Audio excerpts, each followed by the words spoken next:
It is time to touch our bags and drop our sack on this mailbag edition of Seattle Seahawks Today, powered by Chat Sports. Tyler Jones here with you. Thanks for joining us. You got questions, and you're in luck because I have answers. This comes from the live show that we do on Wednesdays where we react to people's questions in real time with everything on your Seattle Seahawks. And you may be wondering, how can I be a part of the next mailbag show?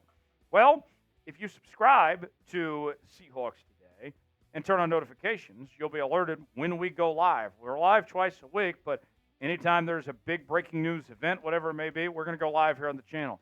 Subscribe now, turn on notifications, never miss a moment. Lock us in now for free and join the Noti Gang here on Seahawks Today. First, in the mailbag, a $5 super chat from Seth. Seth writes in, today is my 1-year anniversary of marriage. Been with my wife 8 years, expecting our second child in January. Life is good. Also, thanks for the content. Seth, happy anniversary to you and your wife. Marriage is a great thing. Congrats on having your second kid. That's fantastic. There's no better thing we can do in the world than have a family and create good people to make an impact, to make this place a better planet. So, Seth, happy anniversary to you. Congrats on the kid. Go Seahawks. Your wife putting up with you for that long, I'm sure as a Seahawk fan, she's seen you on an emotional roller coaster over the years. So shout out to your wife as well for putting up with you. Jalen with a $5 super chat writes in, which player are you most excited to see play this season? Go Hawks. Jalen, I got two answers for you here. I'll give you one for each side of the ball. Let's start with the offense. It's got to be JSN, right? JSN has been the star of the offseason. He has been Gino's go-to guy. We saw him show flashes of brilliance last year. I think he's going to take another huge step forward. I think he passes up Lockett on the depth chart. You're going to see him more on the outside. I have high hopes, shout out Panic at the Disco, for JSN in 2024. Defensively, it's the same guy that got drafted in the same round as him. Devin Witherspoon is the guy I'm watching for. Devin Witherspoon has had a fantastic offseason. He has been Mike Macdonald's favorite player. They got some big plans for him. I think Witherspoon's going to be fantastic. Those guys are going to have big second years with the Seahawks.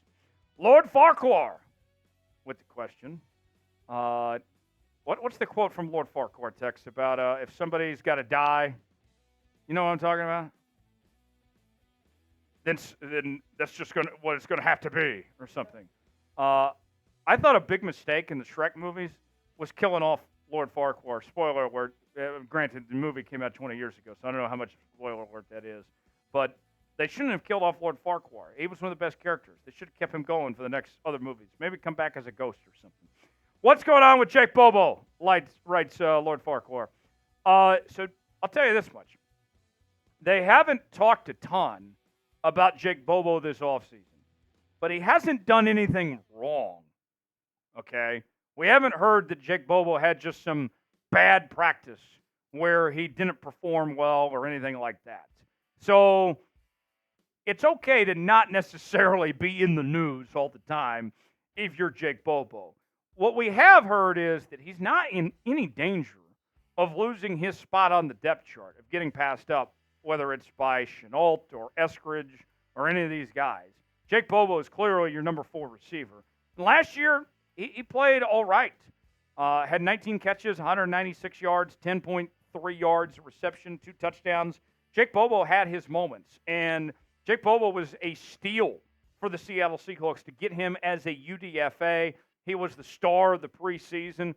Fans loved what they saw out of Jake Bobo, and I think that he's got a chance to be another sneaky good player for this Seahawks team, to take a big step forward and be an impact player as that number 4 receiver. The Seahawks are going to run more 4 and 5 wide receiver sets than we've ever seen before. So Jake Bobo is going to be on the field plenty in 2024. I'm excited to see what he does. You want to see more Jake Bobo? You guys know what to do. Been a while since we've done this, but we are a very pro Jake Bobo show here on Seahawks Today. Spam more Bobo. More Bobo. More Bobo. More Bobo. Spam more Bobo in the chat to show some love for our boy Jake Bobo. Johnny Bravo checking in. I loved me some Johnny Bravo back in the day. On Cartoon Network, I think some of the best episodes were when they brought in Donny Osmond as a guest star. What do you think of Rayshawn Jenkins? I like Rayshawn Jenkins. And the fake news mainstream media has kind of dismissed Rayshawn Jenkins. And not just since he came to Seattle. They dismissed him when he was in Jacksonville. And you look at the statistics that he put up. I mean, he was very solid, I thought, with the Jacksonville Jags last year. Had 2 interceptions, was very good. It reminds me a lot of the Seahawks bringing in Julian Love last year. And Julian Love, he had untapped potential, right? And he took a huge step forward and became a Pro Bowl player this last year. I think the same thing could happen with Rayshawn Jenkins, where he's been a good player, but he's looking to take another step forward. And we've seen the track record that Mike Macdonald has when it comes to safeties, right? With the Geno Stones, the Kyle Hamiltons, the Marcus Williamses of the world. They see something in Rayshawn Jenkins. I think Rayshawn Jenkins could surprise some people, be a Pro Bowl caliber player here in 2024. Will Rayshawn Jenkins have a big year? I'm giving you 2 options here. You can either type Y for yes, or you can type in for no. Which one's it going to be? Will it be a big year for Rayshawn Jenkins?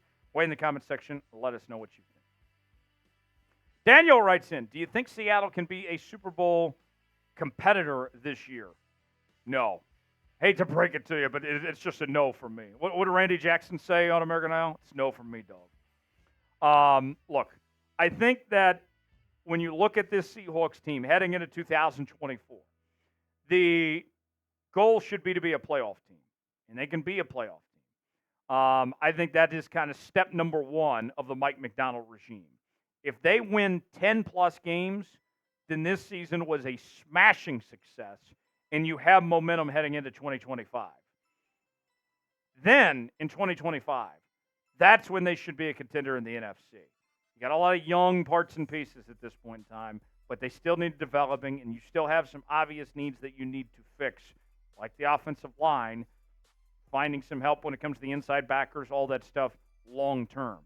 Think about this, too. With Dotson and Baker, who you brought in, those guys are on short contracts. So next offseason, we're going to have the discussion again about the middle linebacker position. So with that said, Seahawks are not a Super Bowl contender this year.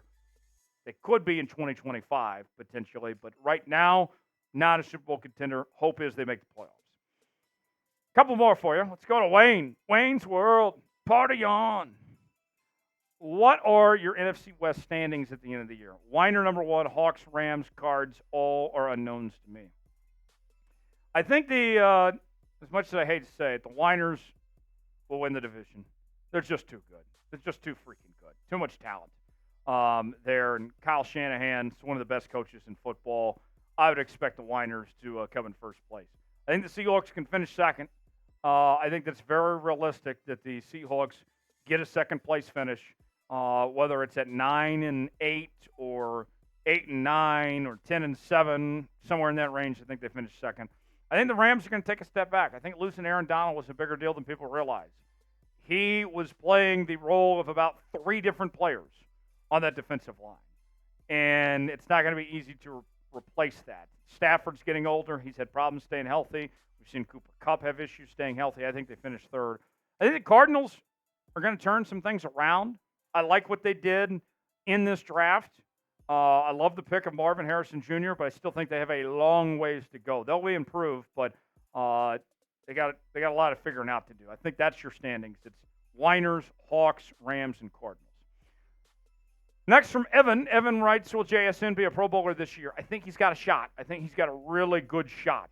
I lean towards yes, and maybe that's some overconfidence from me, but I think it's certainly possible, Evan, that JSN is a Pro Bowler this season. I think that he's got the talent, he's got the capabilities, and this coaching staff's going to put him in a position to do so. Last question. Who will be the quarterback at the end of the year if there are no injuries? I think it's Geno Smith. I do. Sam Howell is not your long-term answer. He's not better than Geno Smith. Geno, I think, is going to have a very solid year. I'm very high on what Geno can do in this offense. We've seen him kind of held back a bit from Shane Waldron in the past. I think that he is going to thrive this upcoming season. So I think Geno is your guy. I would be surprised if, barring injury, he doesn't start all 17 games. For the latest happenings in your Seattle Seahawks, subscribe now. Turn on notifications so you never miss a moment. Lock us in for free. YouTube.com/SeahawksTV. I'm Tyler Jones, and we will see you on the other side.